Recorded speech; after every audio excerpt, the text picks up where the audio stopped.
चलिए अब हम समझेंगे कूलम्स लॉ। क्या है कूलम्स लॉ, क्या होता है, क्या देता है, ठीक है। तो देखिए कूलम्स लॉ की मदद से हम दो पॉइंट चार्जेस के बीच में फोर्स निकाल सकते हैं। तो एक चार्ज मान लीजिए Q1 चार्ज है, ठीक है, एक दूसरा चार्ज है Q2, इनके बीच में दूरी है R, ठीक है। तो कूलम्स लॉ क्या कहता है, according to this law electrostatic force acting between two point charges Q1 and Q2 kept at distance R is given by F is equal to 1/4 pi epsilon naught। इसको बोला जाता है एप्सिलॉन, ये जो symbol होता है दिस इज एप्सिलॉन। क्या बोलते हैं इसको, कैसे प्रोनाउंस करते हैं, एप्सिलॉन, ठीक है। और ये जीरो लग रहा है तो एप्सिलॉन नॉट, ठीक है। चलिए भाई, तो epsilon naught Q1 Q2 by are square. अब ये एप्सिलॉन नॉट क्या होता है, ये होता है permittivity of free space. Permittivity of free space, free space मतलब वैक्यूम की परमिटिविटी है ये, ठीक है। अब इसकी वैल्यू क्या होती है, इसकी वैल्यू होती है 8.85 इंटू 10 की पावर माइनस 12, 8.85 10 की पावर माइनस 12 एसआई यूनिट में।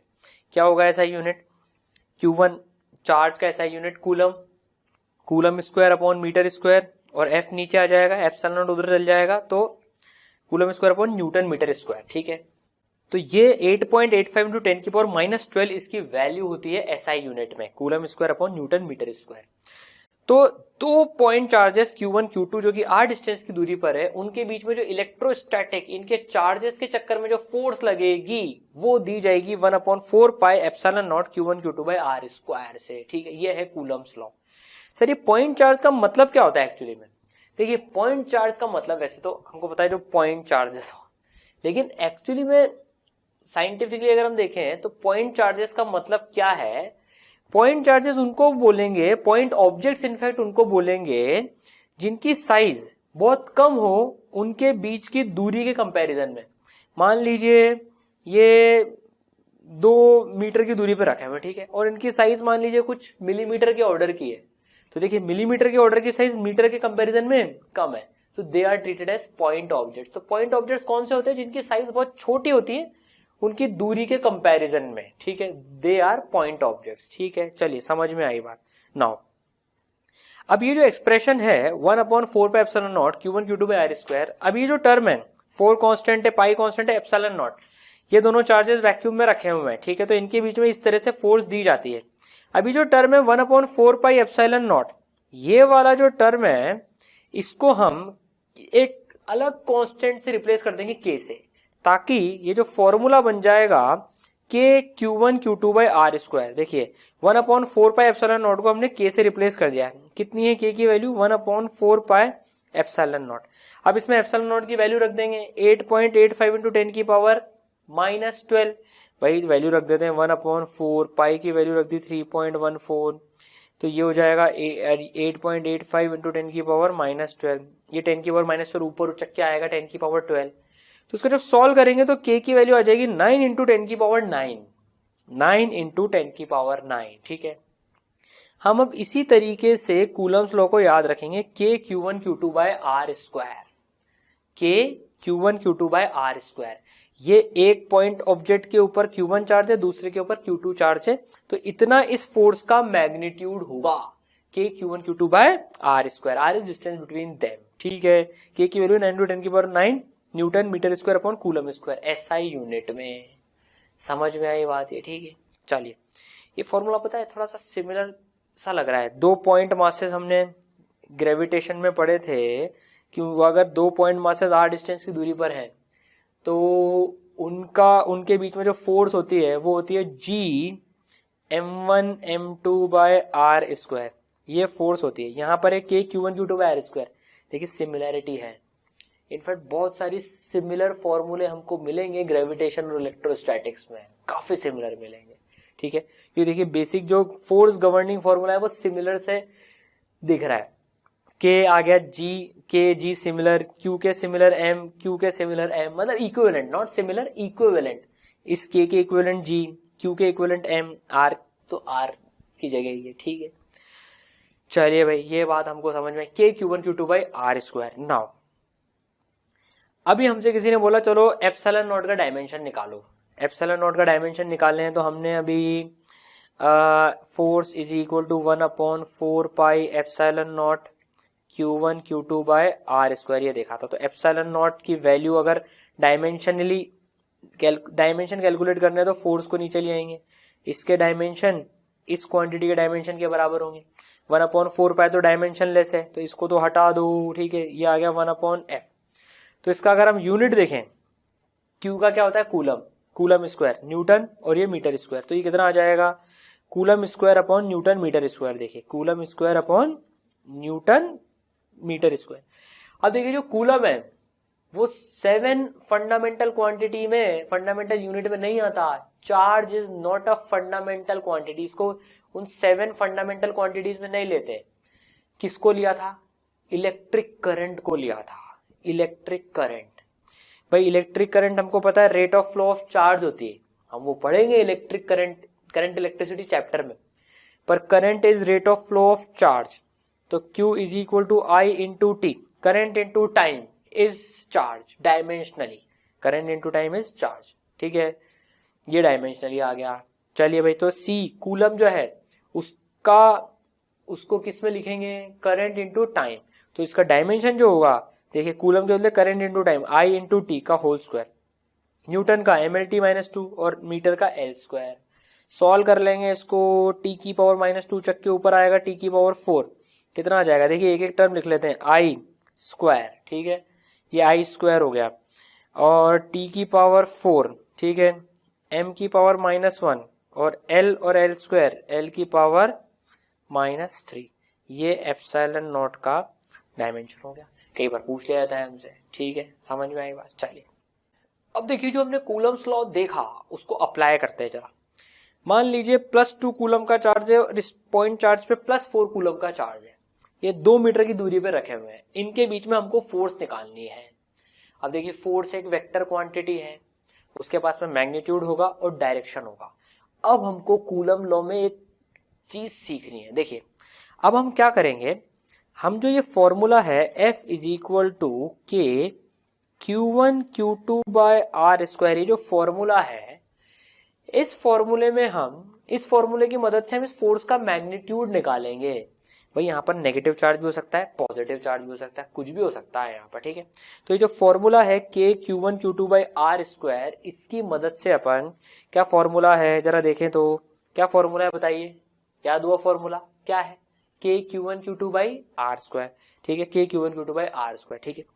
अब इसकी मदद से अपन पहले मैग्नीट्यूड निकालेंगे। Q1 Q2 को अपन इसकी वैल्यू जो है, चलिए रखते हैं पहले तो, K की वैल्यू रखते हैं 9 × 10 की पावर 9, Q1 की वैल्यू 2 कूलम, ऐसा यूनिट में सब, इसकी वैल्यू 4 कूलम, इनके बीच में 2 मीटर, तो 2 स्क्वायर। सॉल्व कर लेंगे तो यह हो जाएगा 18 × 10 की पावर 9 न्यूटन। तो देखिए +2 कूलम वाला +4 कूलम के ऊपर 18 × 10 की पावर 9 न्यूटन की फोर्स लगाएगा। अब न्यूटन थर्ड लॉ पेयर, भाई जितना 2 कूलम इस 4 कूलम के ऊपर फोर्स लगाएगा, उतना ही तो 4 कूलम इस 2 कूलम के ऊपर फोर्स लगाएगा, ठीक है। देखिए 2 कूलम प्लस है, 4 कूलम प्लस है, positive positive repel each other, धक्का देते हैं। तो ये तो हमने फोर्स का मैग्नीट्यूड निकाल लिया, इसको हम मान लीजिए F बोल रहे हैं, ठीक है ना, इसको F बोल रहे हैं, इस मैग्नीट्यूड जो ये आया, तो ये +2 कूलम वाला +4 कूलम को धक्का दे रहा है। अभी जो फोर्स लगती है ना, ये लाइन ज्वाइनिंग द 2 चार्जेस लगती है, जो इनको लाइन ज्वाइन कर रही है उसके अलोंग लगती है। देखिए तो ये लाइन ज्वाइन कर रही है ये इन दोनों चार्जेस को। भाई ये अगर अपन देखें तो देखिए ये लाइन इन दोनों को ज्वाइन करने वाली लाइन हो गई, ठीक है। नाउ अब इस लाइन के अलोंग ही फोर्स लगेगी। अब प्लस और प्लस रिपेल ईच अदर, तो +4 कूलम वाले को धक्का लग रहा है, कितनी का, 18 × 10 की पावर 9 न्यूटन का, और +4 कूलम वाला भी 2 कूलम वाले को धक्का दे रहा है, ठीक है। तो क्या चीज सीखी इसमें हमने, कि line joining the 2 point charges के अलोंग फोर्स लगती है, ठीक है। मैग्नीट्यूड हमने निकाल लिया 18 × 10 की पावर 9 न्यूटन से, ठीक है, जो उसको हमने F बोल दिया, और हमें पता है positive positive repel each other, तो रिपेल करवा दिया, ठीक है। ये भी F और ये भी F, ठीक है। अब मान लीजिए ये +2 कूलम इधर होता, +4 कूलम इधर होता, तो इनकी लाइन ज्वाइनिंग कौन सी है, देखिए ये इनकी लाइन ज्वाइनिंग है, इनको ज्वाइन करने वाली लाइन ये है, ठीक है। अब जो फोर्स लगने वाली है वो इस लाइन के अलोंग लगेगी, +2 कूलम, +2 कूलम इस +4 कूलम को क्या करेगा, धक्का देगा, तो लाइन ज्वाइनिंग के अलोंग धक्का देगा। देखिए फोर्स एक वेक्टर क्वांटिटी है, हमने मैग्नीट्यूड तो निकाल लिया, अब डायरेक्शन भी तो सीखें। और इस +2 कूलम वाले के ऊपर किधर फोर्स लग रही होगी, क्योंकि +4 कूलम वाला लगा रहा होगा along the line joining, but धक्का मिल रहा होगा क्योंकि प्लस और प्लस है, तो ये भी F और ये भी F। तो हम क्या करते हैं, पहले मैग्नीट्यूड निकाल लेते हैं और फिर डायरेक्शन देख लेते हैं कि पॉजिटिव पॉजिटिव है कि नेगेटिव नेगेटिव है कि नेगेटिव पॉजिटिव है, ठीक है। अब मान लीजिए हमें +2 कूलम और -4 कूलम गिवन है अभी, ठीक है, इनके बीच में 2 मीटर की दूरी है। तो अब ये अपोजिट चार्जेस है, plus and minus, line joining है, positive and negative attract each other, तो लाइन ज्वाइनिंग के अलोंग फोर्स लगेगी और ये दोनों एक दूसरे को अट्रैक्ट करेंगे, ठीक है। तो क्या सीखा हमने इसमें, सबसे पहले हम क्या करेंगे, अब फोर्स की वैल्यू निकालेंगे। फोर्स की वैल्यू, इनकी जो वैल्यू है बिना साइन के वो रख देंगे इस फॉर्मूले में। तो 9 × 10⁹, ठीक है, इंटू Q1 है 2, Q2 भी है 4, -4 नहीं रखेंगे हम, अभी सिर्फ मैग्नीट्यूड निकाल रहे हैं फोर्स का। इसमें क्या है, कोई कंफ्यूजन नहीं रहेगा कभी भी। सबसे पहले मैग्नीट्यूड निकालने, देखिए वेक्टर के पास दो चीजें, मैग्नीट्यूड और डायरेक्शन। तो पहले मैग्नीट्यूड निकाल लें, ये निकाल लिया अपॉन 2², तो ये तो आ गया 18 × 10⁹ न्यूटन, ठीक है। तो इतनी फोर्स लग रही होगी इनके बीच में। अब पॉजिटिव और नेगेटिव है, तो ये क्या कर रहे होंगे, अट्रैक्ट। +2 वाला -4 को अपनी तरफ खींच रहा होगा, -4 वाला +2 को अपनी तरफ खींच रहा होगा, तो बस ये F और ये F। समझ में आई बात। अब मान लीजिए अगर यहाँ पर -2 कूलम होता, प्लस के बदले मान लीजिए यहाँ अगर -2 कूलम होता, तो भी हम यहाँ पर 2 और 4 रखते, और मैग्नीट्यूड निकालते सबसे पहले। और negative and negative same charges repel each other, similar charges है ना, माइनस और माइनस, तो रिपेल कर रहे हैं, मतलब लाइन ज्वाइनिंग से धक्का देंगे ये इधर और इधर। -4 कूलम वाला -2 कूलम पे, ये -2 कूलम है इधर लगाएगा, -2 वाला -4 पे उधर लगाएगा, ठीक है। तो हमेशा अपन क्या करेंगे, पहले मैग्नीट्यूड निकाल लेंगे इनको बिना साइन के रख के, और फिर देख लेंगे कि पॉजिटिव है कि नेगेटिव है, ठीक है। चलिए बात समझ में आई। Now this force is central force and conservative in nature. ये जो हमने फोर्स निकाली ना K Q1 Q2/r², ये सेंट्रल फोर्स होती है और कंजर्वेटिव होती है। इन दोनों के बारे में हम वर्क एनर्जी में पढ़ चुके हैं, central force and conservative force. Conservative force क्या होती है, जिसके अंडर में अगर किसी पार्टिकल को घुमा फिरा के वहीं पर लिया हो तो वर्क डन 0 हो जाता है। सेंट्रल फोर्सेस क्या होती हैं, central forces function of R होती हैं, ठीक है, ये भी हमको पता है, और एक पॉइंट की तरफ ही लगती है वो। तो Q1 Q2 है तो Q2 हमेशा Q1 की तरफ खींचेगा, धक्का मिलेगा, तो ये सेंट्रल फोर्स होती है और कंजर्वेटिव होती है, ठीक। दूसरी बात, it follows principle of superposition. Principle of superposition follow होता है, मतलब क्या कि अगर, मतलब क्या, मान लीजिए एक Q1 चार्ज है, एक Q2 चार्ज है, और हमने यहाँ पर एक कैपिटल Q चार्ज रख दीजिए मान लीजिए, तो अब कैपिटल Q के ऊपर नेट फोर्स कितनी लगेगी, प्रिंसिपल ऑफ सुपरपोजिशन से बता सकते हैं। ये Q1 वाला चार्ज इस कैपिटल Q पर जितनी फोर्स लगाएगा, मान लीजिए R1 दूरी है, लाइन ज्वाइनिंग दोनों पॉजिटिव है मान लीजिए, ठीक है, तो इधर धक्का देगा इसको ये F1 से। अगर Q2 नहीं होता तो Q1 कैपिटल Q पे F1 लगाता अकेले में। अगर Q1 नहीं होता तो Q पर मान लीजिए F2 लगाता अकेले में। तो प्रिंसिपल ऑफ सुपरपोजिशन क्या कहता है कि अब ये दोनों हैं तो ये दोनों उतनी लगाएंगे और नेट फोर्स इनका रिजल्टेंट हो जाएगी, वेक्टर सम हो जाएगी। और फोर्स कौन सी क्वांटिटी है, वेक्टर क्वांटिटी, तो कौन सा सम, वेक्टर सम। समझ में आई बात। ये मतलब एक चार्ज के चक्कर में फोर्स निकाल लो, दूसरे चार्ज के चक्कर में फोर्स निकाल लो, दोनों को ऐड कर दो, वेक्टर की स्केलर वेक्टर, क्योंकि फोर्स एक वेक्टर क्वांटिटी है। चलिए देखते हैं, सवाल करते हैं। Find net force on charge at A. तो भाई ये एक ट्राइंगल है ए इक्विलेटरल ट्राइंगल है, इसके तीनों वर्टिसेस पे चार्ज रखा हुआ है क्यू क्यू क्यू, ठीक। अब इस ए पर चार्ज फोर्स निकालनी है हमको, नेट फोर्स, वो भी इस क्यू और इस क्यू के चक्कर में, ठीक है। तो भैया कर लेते हैं सॉल्व। ये B Q Q similar charges ही हैं, सेम साइन के होंगे, तो धक्का मारेंगे एक दूसरे को, खींचेंगे नहीं। ये क्यू इस क्यू को लाइन ज्वाइन करी भैया हमने, किधर धक्का मारेगा, इधर धक्का मारेगा।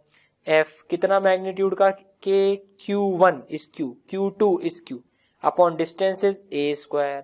बोलो यस सर। अब देखो सी और ए लाइन ज्वाइन करी, धक्का मारेगा सी भी ए को, ये धक्का मारेगा। एफ इज इक्वल टू कितने से, के Q1 Q2 bye A square. तो ए के ऊपर देखिए दो फोर्स लग रही है, एफ और एफ, और इनके बीच में एंगल कितना है, ये एंगल कितना है, इक्विलेटरल तो 60 डिग्री, तो 60 डिग्री निकाल सकते हैं इसका रिजल्टेंट, बिल्कुल निकाल सकते हैं, वेक्टर में आता है हमको इनका रिजल्टेंट निकालना। ये इनका रिजल्टेंट इन दोनों के परपेंडिकुलर बाइसेक्टर में आएगा। मैं इनके हॉरिजॉन्टल कंपोनेंट तो कैंसिल हो जाएंगे, बचेंगे ये वर्टिकल कंपोनेंट ही। तो एफ ये 30 डिग्री है, 30 degree cos 30 plus F cos 30 that is equal to 2f cos 30। cos 30 की value √3/2 that is equal to √3 into F that is equal to √3 K Q square by A square. बोलिए समझ में आई बात। तो इस ए के ऊपर इधर धक्का मिल रहा होगा √3 K Q square by A square का।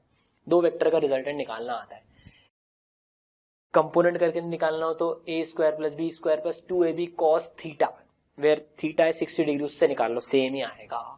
ठीक है, तो प्रिंसिपल ऑफ सुपरपोजिशन लगाया, बी ने कितनी लगाई, सी ने कितनी लगाई, उनका वेक्टर सम। चलिए अब एक क्वेश्चन आप प्रैक्टिस कीजिए। ABCD स्क्वायर है, चार्ज रखे हुए हैं Q -2 Q -3 Q -Q, ठीक है। सेंटर में एक चार्ज रखा हुआ है Q, इसके ऊपर हमको अब नेट फोर्स निकालनी है, कितने मैग्नीट्यूड की आ रही है और कितने डायरेक्शन की आ रही है। चलिए ट्राई कीजिए। और ये जो डिस्टेंसेस हैं ये ए डिस्टेंसेस गिवन है, ठीक है, ये ए। चलिए ट्राई कीजिए।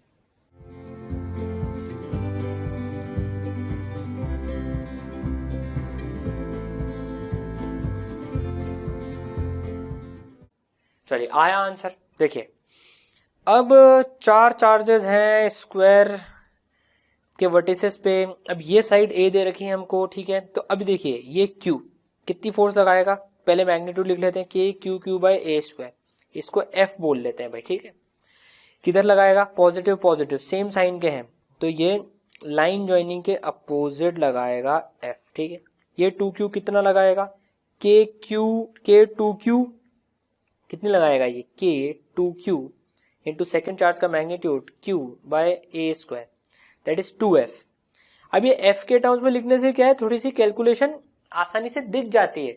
अब यहाँ ये टर्म इतना बड़ा ये यहाँ पे लिखेंगे भाई, ये 2F के बराबर आ गया ना। F लेने से फायदा क्या है कि भाई अब कैलकुलेशन आसानी से दिख जाएंगी, ठीक है। तो ये तो F हो गई और ये 2F हो गई। अब देखिए -3Q, अब देखिए जो -3Q चार्ज है Q को अपनी तरफ खींच रहा होगा, कितने से, मैग्नीट्यूड लिखेंगे, अभी साइन के चक्कर में नहीं पड़ेंगे, तो पहले इसकी वैल्यू मॉड इसका -3Q के बदले 3Q Q by A square that is 3F। अभी नेगेटिव या पॉजिटिव, तो इसको अपनी तरफ खींच रहा होगा। तो एक काम करते हैं, इसको अपन एक दूसरे कलर से लिख लेते हैं ताकि आइडेंटिफाई हो जाएगा। ये 3F हो गई है, ठीक है।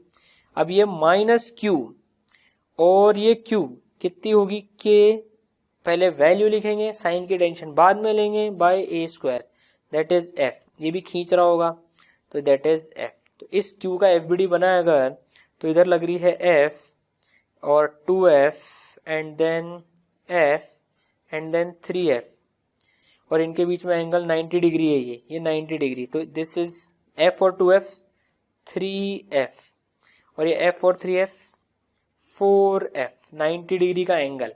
3F और 4F के बीच में, अच्छा सवाल है भाई ये, 3F और 4F के बीच में 90 डिग्री का एंगल, तो बताइए कितनी फोर्स, 3 और 4, पाइथागोरस थ्योरम 5F। तो इसके ऊपर जो फोर्स लगेगी ना, इसके ऊपर जो फोर्स लगेगी 3 और 4 के बीच में, यहाँ पर कहीं लगेगी 5F के बराबर। अब F की वैल्यू रख दीजिए, तो 5K QQ bye A square answer आ गया है, ठीक है। समझ में आई बात। दो चीजें सीख ली कि पहले तो एक तो मैग्नीट्यूड निकाल लो, और दूसरा जब ऐसे कोई क्वेश्चन है तो पहले उनको एक वेरिएबल मान लो है, ताकि जिंदगी आसान हो जाए। ठीक है, चलिए और मस्त मस्त क्वेश्चन करते हैं इसमें। प्रैक्टिस से ये समझ में आएगा और बेटर, जितनी प्रैक्टिस उतना बढ़िया। ठीक, चलिए क्या क्वेश्चन है, तो चार्जेस गिवन है Q और 4Q, where should a third charge be kept so that it is in equilibrium, वो इक्विलिब्रियम में रहेगा। इनके बीच में लाइन ज्वाइनिंग ये है और ये 3 मीटर की दूरी पर है। अब हमसे पूछ रहा है कि तीसरा चार्ज कहां पे रखें कि वो इक्विलिब्रियम में रह जाए। ठीक है, अब देखिए पूरी जगह है। अब यहां पर मान लीजिए थर्ड चार्ज हम Q ले लें। अब यहां पर अगर हमने चार्ज रखा इस लाइन के ऊपर, तो देखिए इससे लाइन ज्वाइन करेंगे तो एक वेक्टर ऐसा आएगा, इससे लाइन ज्वाइन करेंगे तो एक वेक्टर ऐसा आएगा। अब जब तक इन दोनों वेक्टर्स के बीच में 180 डिग्री ना हो, ये कैंसिल नहीं कर सकते। इक्विलिब्रियम का मतलब नेट फोर्स 0 हो, प्लस Q और प्लस 4Q के चक्कर में। ध्यान से समझिएगा इसको। देखिए हम हिसाब लगाने की कोशिश कर रहे हैं कि कहां पर चार्ज रखें कि इक्विलिब्रियम की पॉसिबिलिटी तो बने, संभावना तो जनरेट हो, संभावना तो बने। यहां तो कुछ नहीं दिख रहा क्योंकि इन दोनों का कैंसिलेशन तो नहीं दिख रहा, तो लाइन के ऊपर यहां रखेंगे तो इसके चक्कर में इधर फोर्स, इसके चक्कर में इधर फोर्स, नहीं हो रहा है ये तो। ये ऊपर का रीजन गया पूरा, सिमिलरली नीचे का रीजन भी गया भैया, नीचे भी वही सिचुएशन होगी, जैसा ऊपर वैसा नीचे। ये वेक्टर कैंसिल आउट ही नहीं होंगे, ये कैंसिल आउट ही नहीं हो रहे हैं। तो मतलब अब बची लाइन। अब जो है ये जो लाइन ज्वाइनिंग है, अब जो ये लाइन ज्वाइन यहां पर हो रही है, इसमें रख के देखते हैं। चलिए अगर यहां रखते हैं अपन, मान लीजिए कैपिटल Q चार्ज, इस रीजन को भी 3 में बांट लेते हैं, 1, 2 एंड 3। इसके इधर वाला फर्स्ट रीजन, इस इन दोनों के बीच वाला सेकंड रीजन, इसके इधर वाला थर्ड रीजन। थर्ड रीजन में रखें, मान लीजिए पॉजिटिव चार्ज रखा, मान लीजिए तो प्लस 4Q धक्के मारेगा, चल भाग यहां से, plus plus repel, plus Q वाले भी धक्के मारेगा, 2 धक्का, धक्का प्लस धक्का कैंसिल तो नहीं होगा, ज्यादा धक्का होगा वो तो पॉजिटिव तो यहां नहीं रख सकते। ठीक है, नेगेटिव रखें तो प्लस 4Q खींचेगा, खींच, प्लस Q भी खींचेगा, खींच, खींच प्लस खींच कैंसिल होगी क्या? इससे बड़ी खींच इससे छोटी खींच कैंसिल होगी क्या? नहीं, तो यहां नहीं रख सकते हैं। ठीक है, इसी तरह से यहां पर तो ये रीजन तो गया, यहां भी नहीं रख सकते। यहां देखें प्लस रखेंगे तो ये धक्का धक्का, नेगेटिव रखेंगे तो खींच और खींच, ये भी गया। जैसे थर्ड गया वैसे फर्स्ट गया, बचा कौन सा? सेकंड रीजन बचा। अब मान लीजिए यहां पर हम चार्ज रखते हैं Q, मान लीजिए पॉजिटिव नेगेटिव कुछ भी हो, मान लीजिए पॉजिटिव है, प्लस Q उसे धक्का मारेगा, प्लस 4Q भी उसे धक्का मारेगा। अब ये 2 धक्के कैंसिल हो सकते हैं। इनफैक्ट अगर माइनस Q रखते हैं तो प्लस Q खींचेगा, प्लस 4Q भी खींचेगा। अब कैंसिल होने की चांसेस तो बन रही है। तो हम मान लेते हैं Q चार्ज रख रहे हैं x डिस्टेंस की दूरी पर। मान लीजिए हमने Q से x डिस्टेंस की दूरी पर, Q से x डिस्टेंस की दूरी पर रखा, तो ये दूरी कितनी हो जाएगी? Distance 3 - x। तो Q वाला कितनी फोर्स लगाएगा भैया? Q वाला फोर्स लगाएगा, फोर्स ड्यू टू Q कितनी हो जाएगी? K छोटा Q बड़ा Q by x square, this is equal to force due to 4Q। जितनी ये लगाएगा इस Q पर, कितनी लगाएगा? K 4Q, Q बाय कितनी दूरी है? 3 - x का होल स्क्वायर, बराबर कर देते हैं, काटा पीटी मचा देते हैं, तो ये हो जाएगा 3 - x अपॉन x। अब तो कैलकुलेशन है, का whole square is equal to 4। ये हटा के 4 का अंडर रूट ले लें, अंडर रूट 4 इज 2। ठीक है, प्लस में आएगा क्योंकि x हमने डिस्टेंस माना है। सॉल्व कर लेते हैं तो 3 - x is equal to 2x, that implies that 3x equal to 3, x equal to 1 metre. तो x की वैल्यू आ गई है 1 मीटर, तो 3 - x की वैल्यू आ गई है 2 मीटर। तो Q से 1 मीटर की दूरी पे रख दीजिए कोई सा भी चार्ज, वो इक्विलिब्रियम में रहेगा, भले ही पॉजिटिव हो या नेगेटिव हो, और कितने मैग्नीट्यूड का हो। 1 मीटर जब Q से रखेंगे तो वो चार्ज इक्विलिब्रियम में रहेगा। देखिए Q तो कहीं एक्सप्रेशन में आए नहीं, कट ही जाएगा Q तो, ठीक है, कितना भी चार्ज रखते हैं तो इक्विलिब्रियम में रहेगा। ठीक है, अब जरा फिजिक्स से एक और चीज समझते हैं।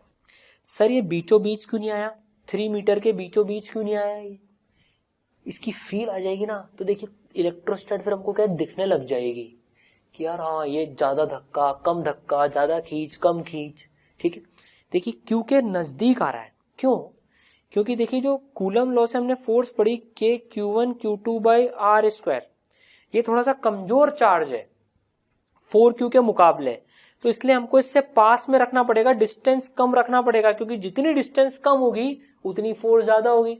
तो देखिए अगर हम के क्यू, अब यहाँ पे अगर वैल्यू डालें एक्स की वैल्यू 1 और यहाँ पर वैल्यू डालें तो ये कितनी लगा रहा है के क्यू बाय 1 स्क्वायर, और ये लगा रहा है के 4Q बाय 2 स्क्वायर। तो देखिए ये थोड़ा कम मैग्नीट्यूड का चार्ज है Q, इसलिए इसके पास में रखना पड़ेगा चार्ज इक्विलिब्रियम में रखने के लिए, ताकि इससे उतना धक्का मिल पाए जितना +4Q लगा रहा है। और +4Q से देखिए दूर रखा है क्योंकि ये 4 टाइम्स है, तो ये 2 टाइम्स दूरी पर रखा हुआ है, यहाँ पर 2 मीटर की दूरी पर। समझ में ये बात? ठीक है, चलिए अब एक एग्जांपल आप ट्राई कीजिए, मजेदार एग्जांपल है। अब देखिए मुश्किल एग्जांपल आपको दिया जा रहा है करने के लिए, देखते हैं। अभी तो पॉजिटिव और पॉजिटिव हो गया, अब मान लीजिए अगर एक नेगेटिव और एक पॉजिटिव हो गया और 3 मीटर की दूरी हो गई, तब बताना है आपको कहां पे रखें कि वो इक्विलिब्रियम में हो जाए। सर सारे मुश्किल सवाल हमको ही दे रहे हैं करने के लिए, अरे ट्राई कीजिए, मजा आएगा। ठीक है,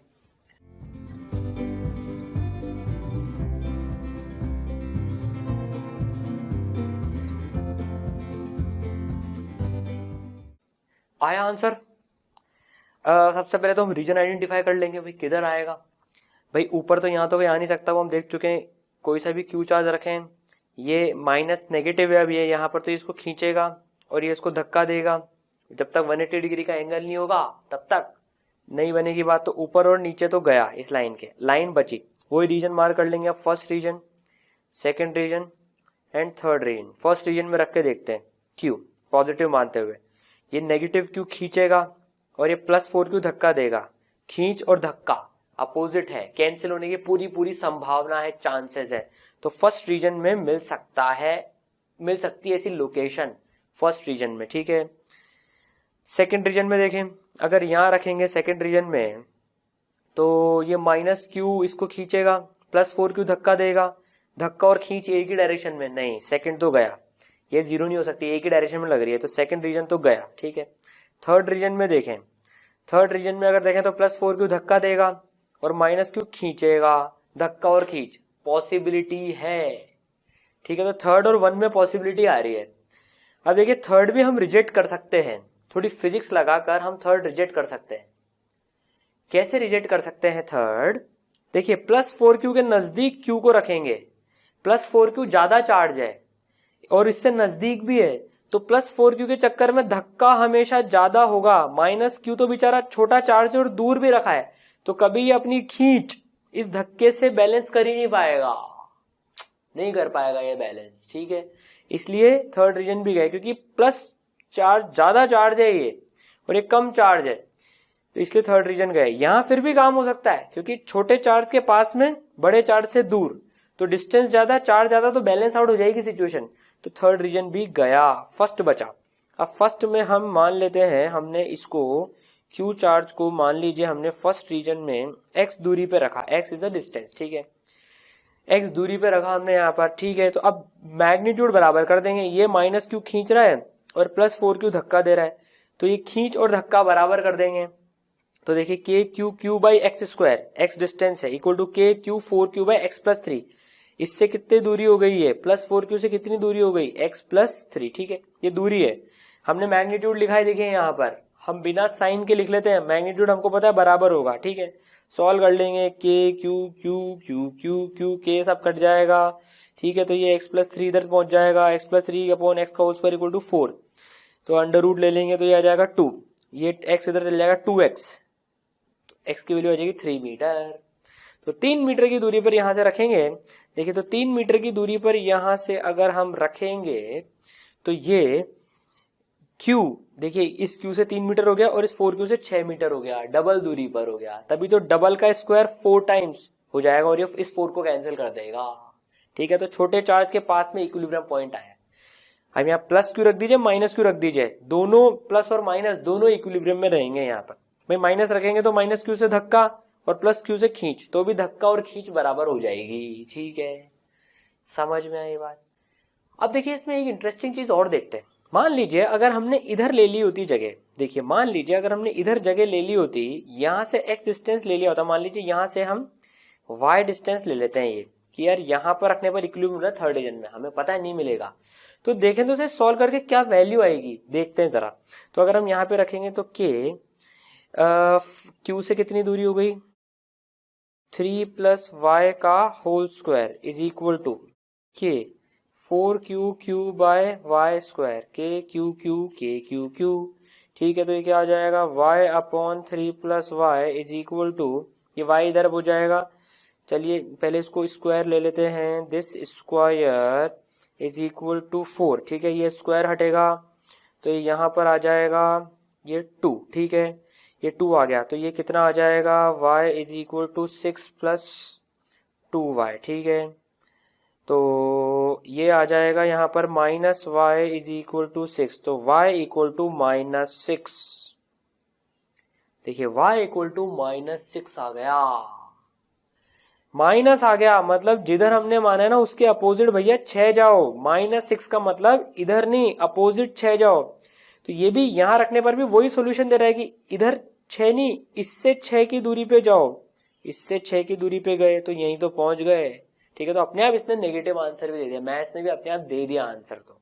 ठीक है, लेकिन हम फिजिक्स से चेक करेंगे कौन सा रीजन रिजेक्ट है। ये तो कभी गलती से ले लिया और नेगेटिव आ जाए तो एक बार चेक कर लेना यार कहीं वो उधर वाली साइड तो नहीं भेज रहा। ठीक है, ये कभी गलती हो जाए, गलती से मिस्टेक हो जाए तो अपने आप मैथ्स उसको एक सुधारने का मौका देती है। उसको बस हमको समझना है वो क्या बोलना चाह रही है मैथ्स। ठीक है, नेगेटिव का मतलब समझ में आया, बिल्कुल आया। चलिए क्या क्वेश्चन है हमारे पास में, both pendulums are made of insulating threads and hanging from same point. तो ये दो पेंडुलम हैं, ये रस्सी से टांगी हुई है, यहाँ पर m मास का बॉब है, इसके ऊपर q चार्ज दे दिया, ये भी m मास का बॉब है, q चार्ज दे दिया। Find relation in q m l and theta if both are in equilibrium, दोनों इक्विलिब्रियम में है। ठीक है, और ये दोनों रस्सियों की लेंथ l है और ये एंगल थीटा बना रही है, ये वाली रस्सी वर्टिकल के साथ में और ये वाली रस्सी भी एंगल थीटा बना रही है। भाई दोनों सिमेट्रिक हैं, एल एल एम क्यू तो सेम एंगल ही तो बनाएंगे वर्टिकल के साथ, ये इक्विलिब्रियम में है। अब रिलेशन निकालना है तो भैया सबसे पहले तो इनकी लाइन ज्वाइनिंग ये बना लेते हैं, दिस इज लाइन ज्वाइनिंग। ठीक है, नाउ ये एल ये थीटा, तो ये डिस्टेंस कितना हो गया, ये डिस्टेंस हो गया एल साइन थीटा और ये डिस्टेंस भी कितना हो गया एल साइन थीटा।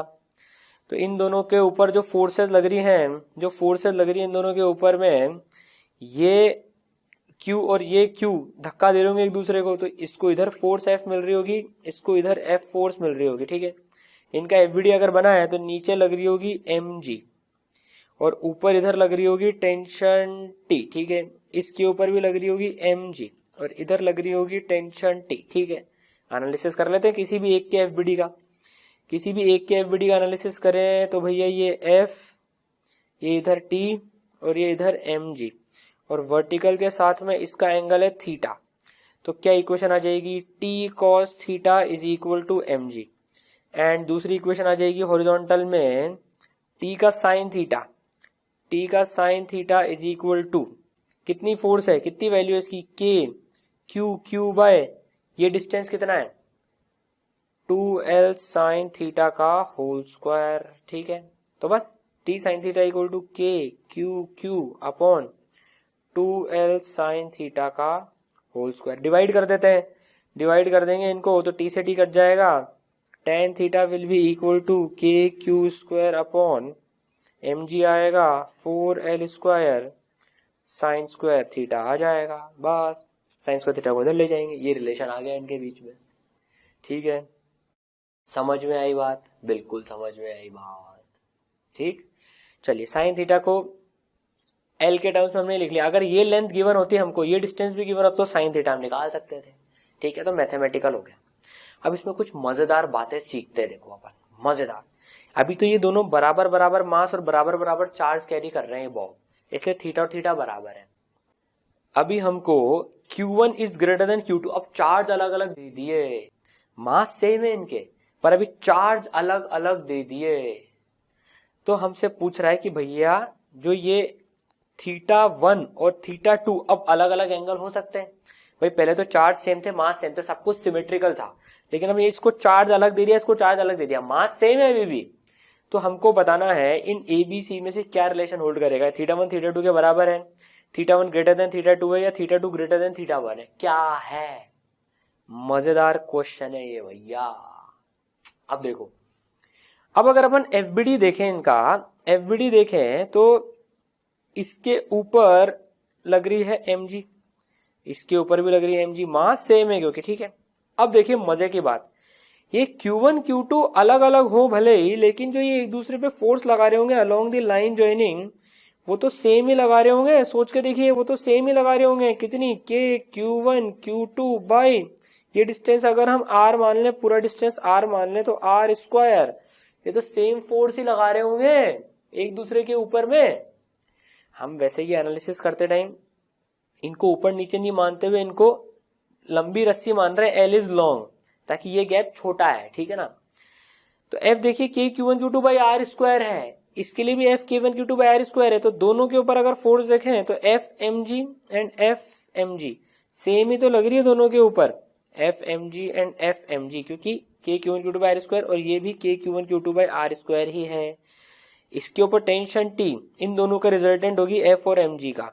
इसके ऊपर टेंशन T, इन दोनों का रिजल्टेंट होगी F और mg का। F और mg बराबर है, तो ये दोनों अभी भी सेम एंगल ही बना रहे होंगे। सो θ1 विल बी इक्वल टू θ2, क्योंकि इस F और mg का तो रिजल्टेंट है T है, नहीं रिजल्टेंट नहीं है, सॉरी, F और mg का जो रिजल्टेंट आ रहा है उसके अपोजिट है T, कैंसिल कर रहा है ना, इक्विलिब्रियम में है। तो F और mg का जो रिजल्टेंट आएगा उसके बिल्कुल अपोजिट है टेंशन और मैग्नीट्यूड में इक्वल है, ठीक है।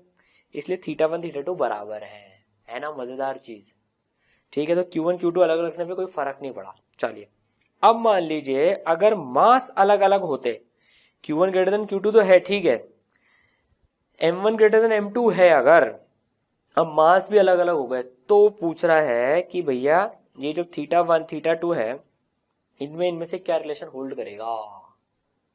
M1 M2 भी अलग हो गए, बहुत बढ़िया सवाल है अभी सोचने वाला। एफबीडी बनाते हैं, चलो M1 ज्यादा है तो इसके ऊपर बड़ा वाला M1G लग रहा है, M2 छोटा है तो इसके ऊपर छोटा M2G लग रहा है, ठीक है। अच्छा, ये दोनों अप्रोक्सीमेटली हम हॉरिजॉन्टल ही मान रहे हैं, ठीक है। तो ये इसके ऊपर जो फोर्स लगा रहा होगा, इसके ऊपर ये जो फोर्स लगा रहा होगा F, और इसके ऊपर ये इक्वल अपोजिट फोर्स लगा रहा होगा F। कितनी फोर्स लग रही होगी? के Q1 Q2 by r square. देखिए Q1 Q2 पे तो डिपेंड कर ही नहीं रही थी, ये जो थीटा आया था मास सेम था, तो Q1 Q2 कुछ भी हो थीटा सेम आ रहा था। जब Q1 Q2 अलग थे मास सेम थे, लेकिन अब यहाँ मास अलग अलग हो गए। अच्छा, फोर्स तो इसके ऊपर भी उतनी लगेगी, के Q1 Q2 by r square, ठीक है। तो इनके एफबीडी बनाते हैं, ये M1G है, ये F, इधर ये F, बराबर ही बनाते हैं F, तो ये F और ये छोटा M2G। तो देखिए इस F और इस M1G का रिजल्टेंट, M1G बड़ा है तो M1G के नजदीक में आएगा, इसका जो रिजल्टेंट है वो इधर आएगा और इसका जो रिजल्टेंट है वो इधर आएगा। तो टेंशन इसके अपोजिट होगी इसके रिजल्टेंट के, तो टेंशन बिल्कुल अपोजिट होगी, इसमें भी टेंशन बिल्कुल अपोजिट होगी। वर्टिकल के साथ एंगल देख लेते हैं भैया, किसका एंगल कम बन रहा है? θ1, ये θ1 के लिए θ1 और ये θ2, ठीक है, यही तो है θ2, ठीक है। तो θ1 कम है θ2 से, क्योंकि मास ज्यादा है ना, तो रिजल्टेंट आएगा M1G और F का वो M1G के नजदीक आएगा, इसके कोरस्पॉन्डिंगली, इसके कंपैरिजन में, सेकंड के कंपैरिजन में, क्योंकि M1G ज्यादा है। तो θ1 θ2 इज ग्रेटर देन θ1, तो जो भारी होगा उसका एंगल वैसे भी कम होगा, जो भारी होगा वो नीचे जाएगा ना, थोड़ा नीचे की तरफ रहेगा, वो जो भारी होगा mg उसको ज्यादा खींच रही है क्योंकि, इसलिए ये एंगल कम होगा। समझ में बस फील आई, ठीक है। चलिए, तो हमने कूलम्स लॉ पढ़ा और कुछ एग्जांपल प्रैक्टिस करे, ठीक है। अब हम कूलम्स लॉ वेक्टर फॉर्म में पढ़ेंगे। भाई वेक्टर फॉर्म में क्या होता है, ठीक है ना। तो ये एक चार्ज Q1, दूसरा चार्ज Q2, ठीक है, लाइन ज्वाइनिंग। अब ये हमने Q1 से जाता हुआ Q2 की तरफ एक वेक्टर बना दिया, ठीक है। मान लीजिए यहां पर कहीं पर ओरिजिन है, ठीक है, तो इसका पोजीशन वेक्टर ओरिजिन के रिस्पेक्ट में मान लीजिए R1 वेक्टर है, और इसका पोजीशन वेक्टर है मान लीजिए R2 वेक्टर, ठीक है। तो ये वाला वेक्टर 1 से 2 की तरफ जाने वाला वेक्टर क्या हो जाएगा, R21 वेक्टर, ठीक है। नाउ अब देखिए मैग्नीट्यूड कितना होगा, इस R21 वेक्टर का जो मैग्नीट्यूड होगा वो होगा R21 वेक्टर का मॉड। फोर्स वेक्टर क्वांटिटी है तो उसके पास में मैग्नीट्यूड भी है और डायरेक्शन भी है। तो पहले मैग्नीट्यूड लिख लेंगे भाई हम। तो पहले जब मैग्नीट्यूड लिखेंगे, चलिए इसको हटाते हैं, पहले मैग्नीट्यूड लिखेंगे तो फोर्स का जो मैग्नीट्यूड आ जाएगा वो कितना आ जाएगा कि Q1 Q2 upon R21 vector का मॉड जो है उसका होल स्क्वायर के Q1 Q2 by R square, ठीक है। अब डायरेक्शन देखनी है। अब देखिए अगर इसको वेक्टर फॉर्म में लिखेंगे ना तो देखिए हम चाहते हैं force on 2 due to 1, F21 मतलब फोर्स ऑन 2 ड्यू टू 1।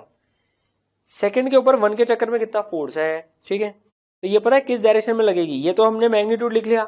अब डायरेक्शन के लिए यूनिट वेक्टर लिखेंगे तो इसका यूनिट वेक्टर आ जाएगा R21 का कैप। तो देखिए तो मैग्नीट्यूड और ये डायरेक्शन, ठीक है। तो क्या है F21 is equal to KQ1 Q2 upon R21 whole square, R21 का कैप। ये फॉर्मूला है वेक्टर में, समझ में आई बात।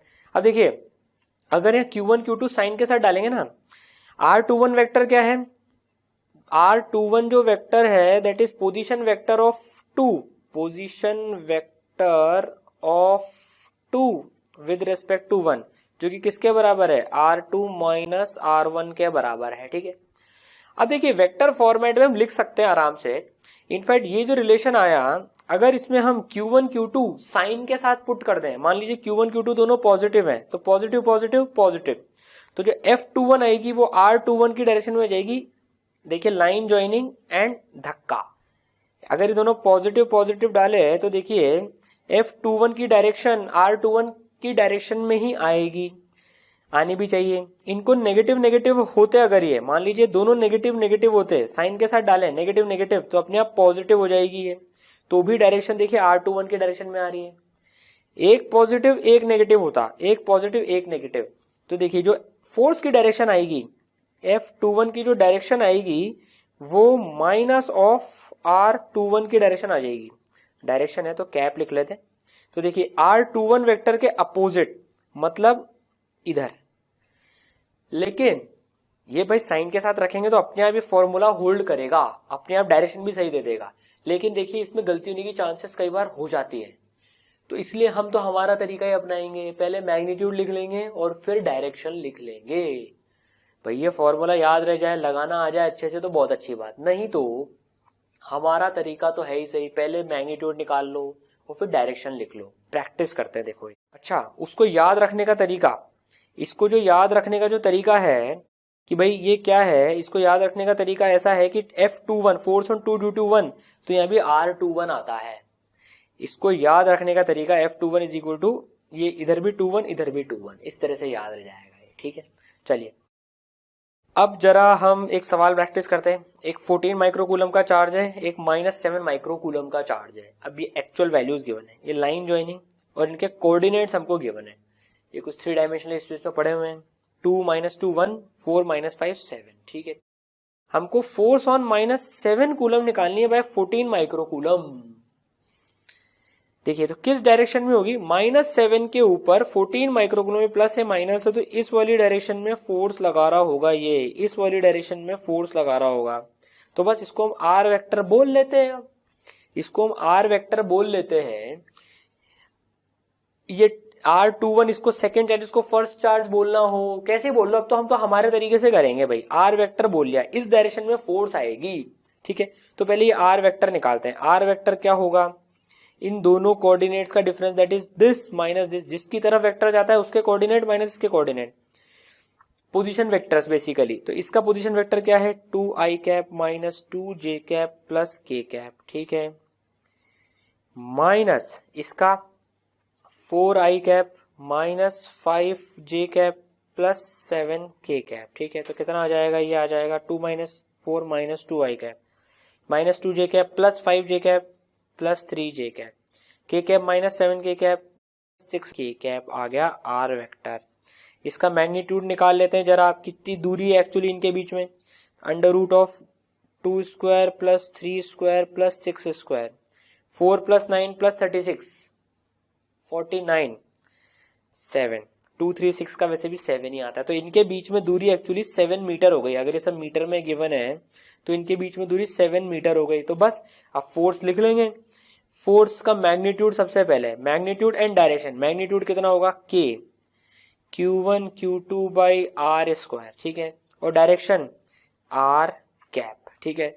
r कैप कितनी है, r कैप, r कैप क्या होता है, r वेक्टर अपॉन r का modulus, that is equal to कितना हो जाएगा ये, minus 2i cap plus 3j cap minus 6k cap upon 7।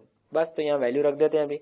अब यहाँ बिना साइन के साथ जाएगी वैल्यू, 9 इंटू 10 की पावर 9 इंटू Q1 कितना है 14 माइक्रो कूलम, Q2 कितना है 7 माइक्रो कूलम, माइनस 7 है उसका मैग्नीट्यूड जा रहा है, अपॉन r 7 स्क्वायर। तो देखिए एक 7 से एक 7 कटेगा, एक ये 14 कटेगा। अभी वेक्टर भी लिख लेंगे r cap into r cap, ठीक है ना। तो ये कितना आ गया, 9 2 जा 18 माइनस 12, 18 इंटू माइनस 3, ठीक है। r कैप कितना है, r कैप की वैल्यू डाल देते हैं, 2 minus 2i cap plus 3j cap minus 6k cap upon 7। तो देखिए ये f वेक्टर अपने आप आ गया, कोई फॉर्मूले में कंफ्यूजन ही नहीं है। पहले मैग्नीट्यूड एंड देन डायरेक्शन। समझ में आई बात, आया कूलम्स लॉ लगाना वेक्टर फॉर्म में, पहले मैग्नीट्यूड लिख लो और फिर देख लो किस डायरेक्शन में आएगा। सर अगर ये +7 होता तो, +7 होता तो क्या होता, फिर ये फोर्स इस वाली डायरेक्शन में आती, r vector this minus this हो जाता, इस वाली डायरेक्शन में आ रहा है तो दिस माइनस दिस, इसका बिल्कुल नेगेटिव हो जाता, तो ये प्लस ये माइनस ये प्लस, ठीक है। मैग्नीट्यूड तो फिर भी 7 आता और ये इसका पूरा नेगेटिव आ जाता है, ये यहां से मैग्नीट्यूड उतना ही आता और ये बस यहाँ माइनस साइन लग जाता है, काम खत्म। ठीक है, समझ में आई बात।